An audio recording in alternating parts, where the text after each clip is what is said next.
నరసరావుపేట నియోజకవర్గం అంటే సుదీర్ఘకాలం పాటు ఒక అరాచకపు నియోజకవర్గంగా ఉండేది. ప్రత్యర్థులని ఓట్లేయడానికి రానియకుండా అడ్డుపడటం, తీవ్రమైన హింసా కార్యకలాపాలు, బాంబులు వేసుకోవడం, మర్డర్లు చేయడం, ఎవరు ఎప్పుడు ఎందుకు ఎలా కొడతారో తెలియదు. వ్యాపారాలు చేయాలంటే రాజకీయ నాయకులకి తాబేదారులు మాత్రమే చేయాలి, మిగతా వాళ్ళు కప్పాలు కట్టాలి. ఒక నరకం అనుభవించినటువంటి ప్రజలు, అది కాంగ్రెస్ అయినా ఇటు తెలుగుదేశం అయినా, నాడు కోడెల ఇటు పక్కన కాసు, ఆయా కుటుంబాల యొక్క గ్రిప్పు ఆధిపత్యాలు.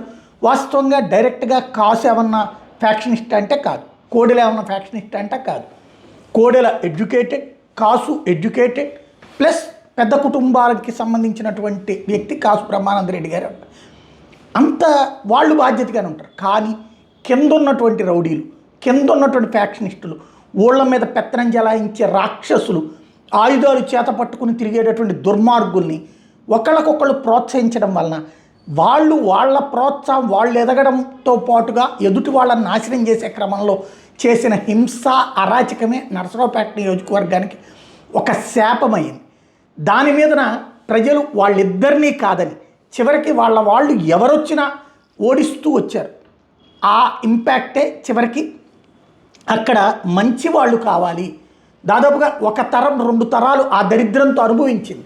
ఆ దరిద్రాలు వద్దనుకున్నటువంటి నవతరం, యువతరం, ఇప్పుడున్నటువంటి యంగ్స్టర్స్ కావచ్చు, వీళ్ళు ఆ హింస వద్దనుకుని డాక్టర్లు, చదువుకున్న వాళ్ళని ఒకసారి వైసీపీ తరఫున, ఒకసారి తెలుగుదేశం తరఫున అరవింద్ బాబు అయినా శ్రీనివాసరెడ్డి అయినా ఎన్నుకున్నారు.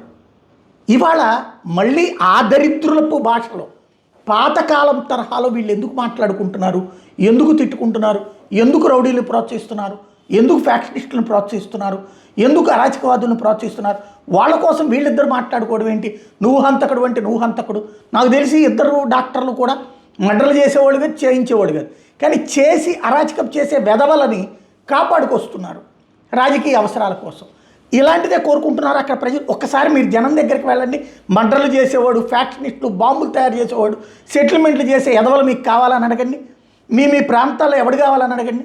వాళ్ళు లేకపోతే మనం తిరగలేమనే దరిద్రపు ఆలోచన నుంచి బయటికి రండి. ఎందుకు ఈ అరాచకపు మాటలు? మీ ఇద్దరు పెద్దోళ్ళు, ఇద్దరు డాక్టర్లు, చక్కగా బాధ్యతాయుతంగా మాట్లాడండి. మీ ఇద్దరిని కోరుకున్న ప్రజల యొక్క కోరికలు, ఆశలు తీర్చండి.